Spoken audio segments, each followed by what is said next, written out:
What if one of the most accepted life rules we grew up with isn't actually a rule at all, but just a social expectation we rarely question? Get married, have children, build a family. For many people, that is presented as the default path to a meaningful life. But a discussion from women over 60 who never married and never had children challenges that idea in a way that can feel both empowering and uncomfortable depending on your perspective. In a Reddit thread, these women shared their experiences honestly without trying to convince anyone or defend themselves. What stands out immediately is how divided and layered their responses are. A large number of women describe their lives in surprisingly positive terms. They talk about freedom, peace, and simplicity. No childcare responsibilities, no marital conflict, and no life decisions shaped around dependence. Some describe their lives as quiet, simple, or even glorious, emphasizing the ability to live entirely on their own terms. Many say they focused on careers, friendships, travel, hobbies, and personal growth, and that they never felt something essential was missing.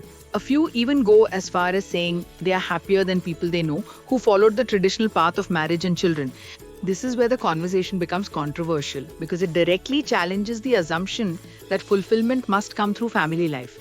What makes this even more provocative is not just their choice, but how confidently many of them express it. They are not framing their lives as a sacrifice or something incomplete. Instead, many are saying they never needed marriage or children to feel whole in the first place. For some readers, this is empowering.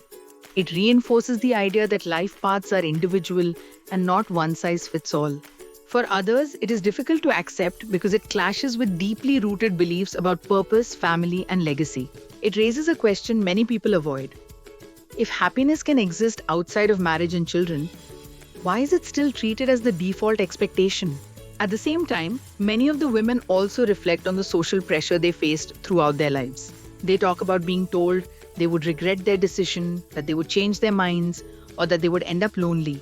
Some were labeled selfish for not having children, while others were constantly questioned by family and society. Over time, many say they stopped explaining themselves and simply lived their lives. Now, in their 60s and beyond, they often feel that the predictions others made about regret or loneliness never actually matched their reality. However, the discussion is not completely one-sided.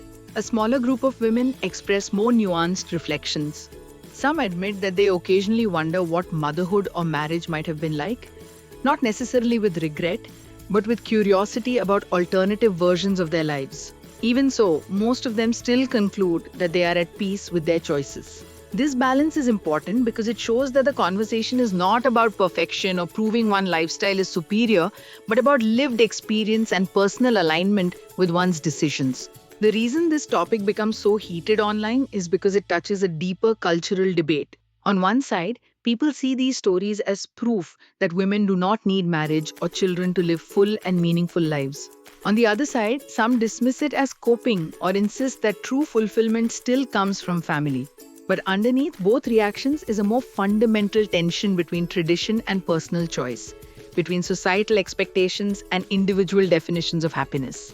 Ultimately, what this discussion exposes is not a right or wrong way to live, but the assumption that there is a single correct life path for everyone. These women are not asking for validation or approval, they are simply sharing what their lives became.